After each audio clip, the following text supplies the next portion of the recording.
High School. Some students there went to school administrators after they say the flags were actually taken off their cars. Dunedin High School students say they're flying the American flag out of protest.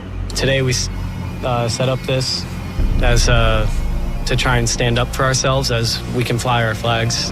Students say they were told they had to take the flag down during school hours. People in my family have fought for this country, and for me to have a right taken away from me, it's kind of just like upsetting. School principal Kyle Johnson says he never told students they couldn't fly the flag. He says the school's policy states any loose items on cars or truck beds are safety hazards. Anything on a vehicle must be secured.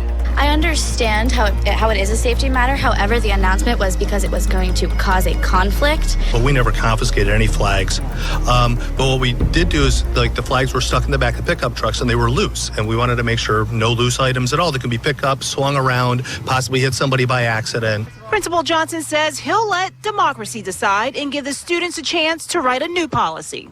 In our proposal, we just talked about how the recognized national flags are allowed in school truck beds as long as they're secured properly, so that way it's not a safety hazard or anything like that. And the principal tells me that he's actually proud of his students for taking a stand, especially since this is an election year and all we've been talking about is voting. Now, the student government, they will write this proposal. It will go before a student council to be voted on next week, and then after that, it will go to school officials. The chant at ground zero in the days after the September 11th terror attacks is something many of us will always remember. A moment of pride in this country during undoubtedly one of the darkest days there. But some have started using this chant, they say, in a different way, taking USA and substituting a vulgar message aimed at their opponent.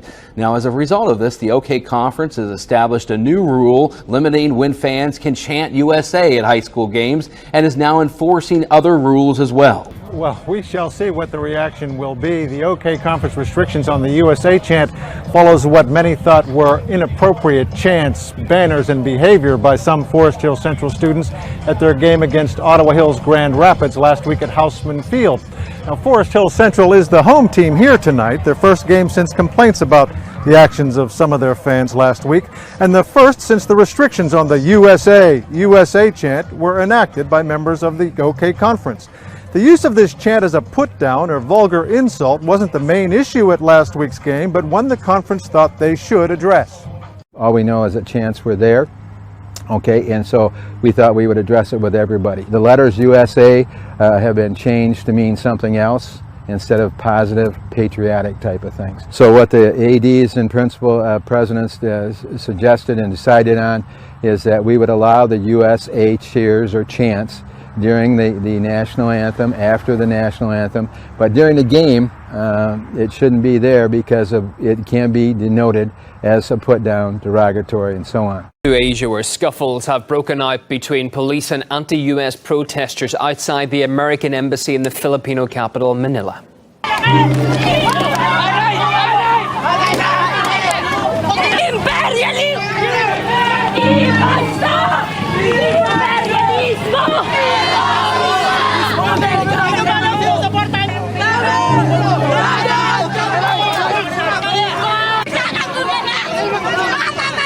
The demonstrators came out in support of the latest comments made by the Philippine President Rodrigo Duterte. He called for the removal of American troops from the south of the country, adding that their presence creates tensions among the majority Muslim population of that area.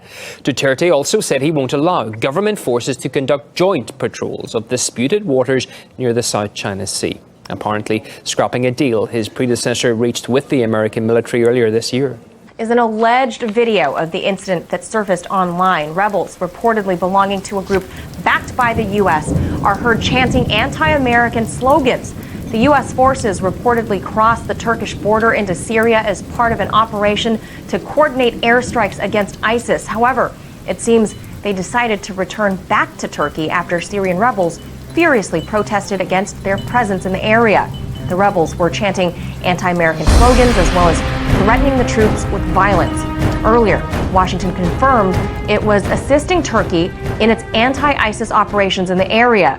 The Pentagon has yet to comment on the latest reports. It's likely to be very embarrassing for the United States. Free Syrian army fighters, the so-called moderate rebels that the Americans and the Turks have been insisting for years now are the acceptable opposition in Syria, openly calling for the slaughter of American forces and calling their presence in Syria an invasion of Syrian land. As I said, very embarrassing for the Americans and really highlighting the problems of the Americans openly intervening in a country like Syria, in the Middle East rather, where their past interventions really bring up many bad memories for people in the region. Fierce clashes between regime troops and rebel fighters have erupted to the east of the capital Damascus.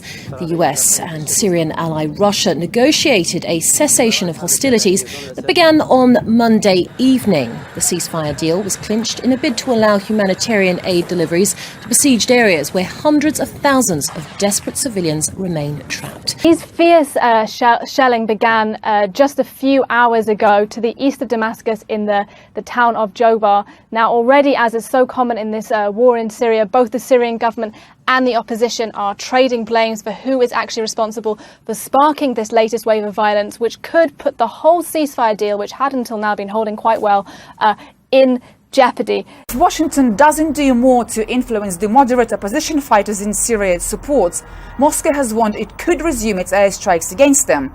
Right now, US-backed rebels are mingled with Sunni Muslim radicals like Al-Nusra Front, which has ties to Al-Qaeda. Russia's Foreign Minister Sergei Lavrov has urged Washington to keep its promise to separate them. Sergei Lavrov had a telephone conversation with his US counterpart, the Secretary of State John Kerry, and Lavrov reiterated the need to publish the entire package of the Syria ceasefire agreement. The UN Security Council has cancelled a meeting on the Syrian ceasefire due to disagreements between the United States and Russia. Envoys were scheduled to present details of the joint agreement, which called for a ceasefire, the delivery of aid and joint targeting of Islamist rebels in Syria. However, the US has been reluctant to release details of the agreement, citing security concerns for some US-backed groups fighting in the country. Russia on Friday said a UN Security Council endorsement of a Syrian ceasefire deal between Moscow and Washington appeared unlikely because of the US refusal to share details with the 15-member body.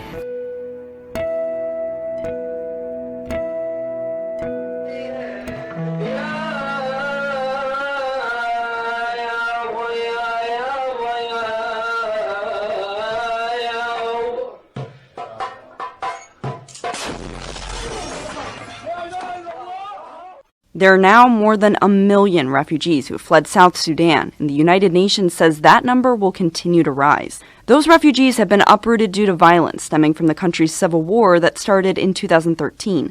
Attempts to create peace have failed, and renewed violence is driving more people out, the majority of whom are under 18. So how does that over 1 million mark stack up against other conflict areas? The countries that have produced the most refugees are Syria, Afghanistan, and Somalia. At the end of 2015, South Sudan came in fourth among refugee source countries, but now joins that small list of countries that have produced more than 1 million refugees. It's closing the gap between Somalia, which produced 1.1 million refugees. 2.7 million refugees originated from Afghanistan and 4.9 million from Syria. Police in Paris have evacuated a camp holding around 1,500 migrants who have been living on the streets of the French capital for weeks. The operation was launched on Friday morning just west of Montmartre. Most were transported to temporary shelters where they're expected to receive food and medical treatment. Most of the migrants relocated were from Afghanistan, Eritrea and Sudan, and it's thought many were headed to Calais. According to the mayor of Paris, several dozen migrants arrive on the streets of the city each day. They work together. They live together. They fight together. In the name of gender equality, Norway is introducing compulsory military service for women. Jean is one of the new recruits. I've noticed that some boys aren't used to living and working with girls, but I don't think that's going to be a problem. Jean is one of 30,000 young women now eligible to join the military ranks. But with a number of new conscripts needed by the army being under 10,000 men and women, this number will be whittled down to include only the best of the best. The measure was voted through Parliament in 2013, but is only now coming into force, making Norway the first NATO country and the first in Europe to have gender-neutral conscription. I think it's fine. It should be equal for everyone. We're an equal nation, so why shouldn't women have their share of the fun? Even the dormitories are mixed. Experts believe cohabitation improves camaraderie within a unit and can in fact combat sexual harassment. Norway has long been a leader when it comes to gender equality. 4 of the last 5 defence ministers have been women. With this latest move, they're aiming to oust gender stereotypes once and for all. Violence has flared up in the occupied West Bank. Israeli forces say they shot dead a Palestinian after he wounded a soldier. In a separate incident, a car carrying 2 people rammed into a bus stop, injuring 3 civilians near Hebron. Police say one of the assailants has been killed, the other wounded. In East Jerusalem, Israeli forces have shot a knife-wielding attacker. He was killed at the heavily patrolled Damascus Gate, a main entrance to Jerusalem's walled Old City. Police claim he ran towards a group of officers waving a knife before they opened fire. The man, believed to live in Jordan, had another knife about his person.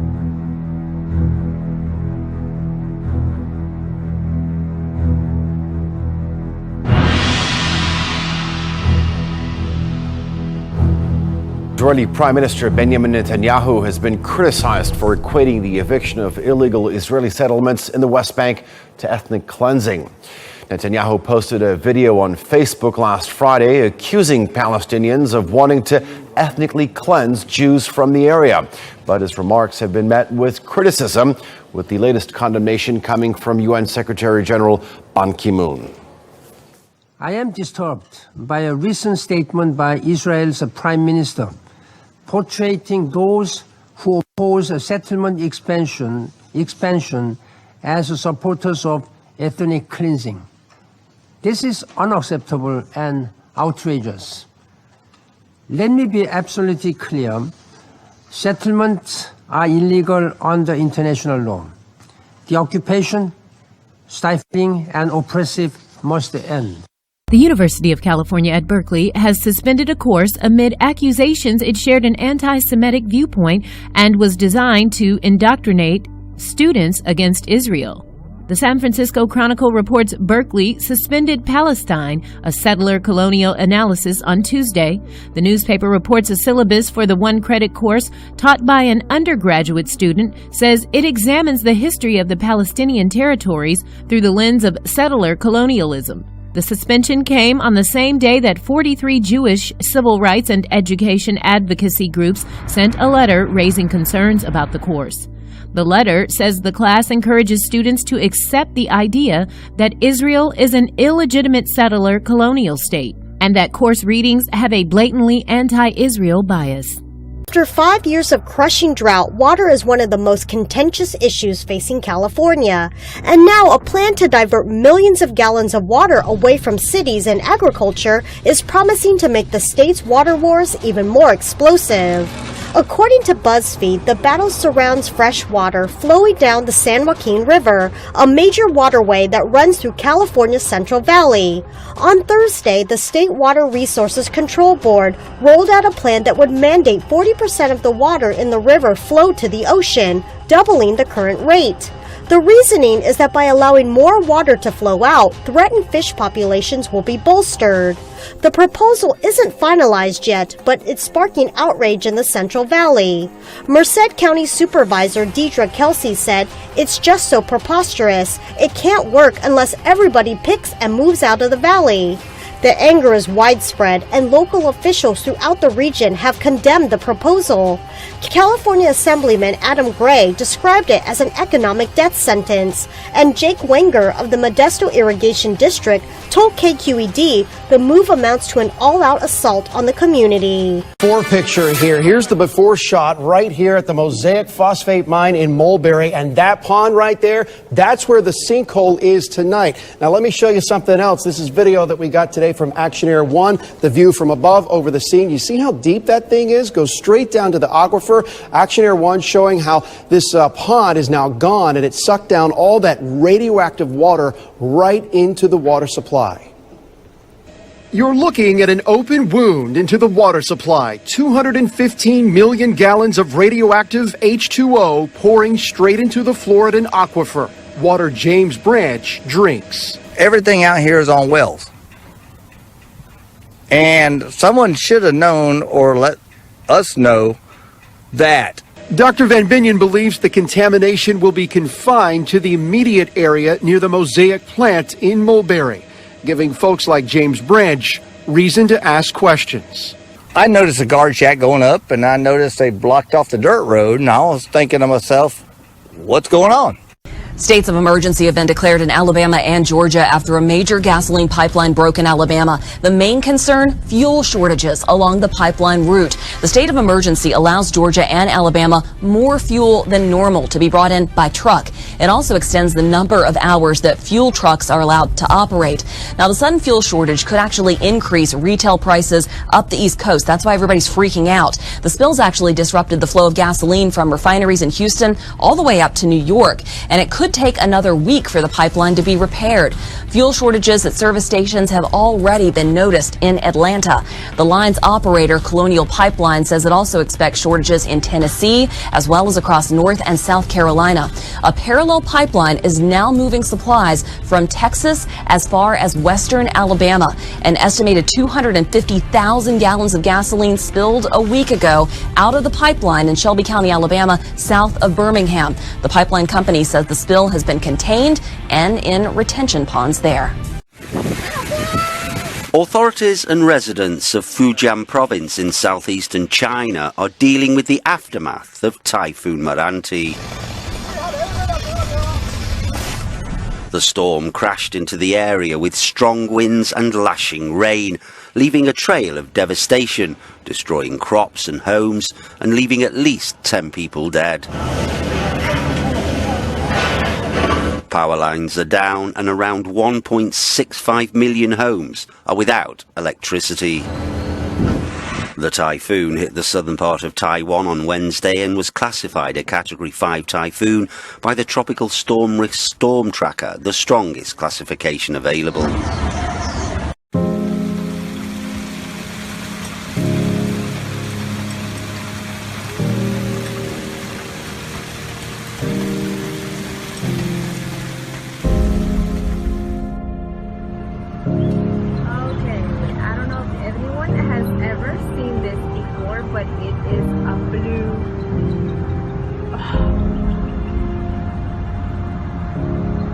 Blue rainbow.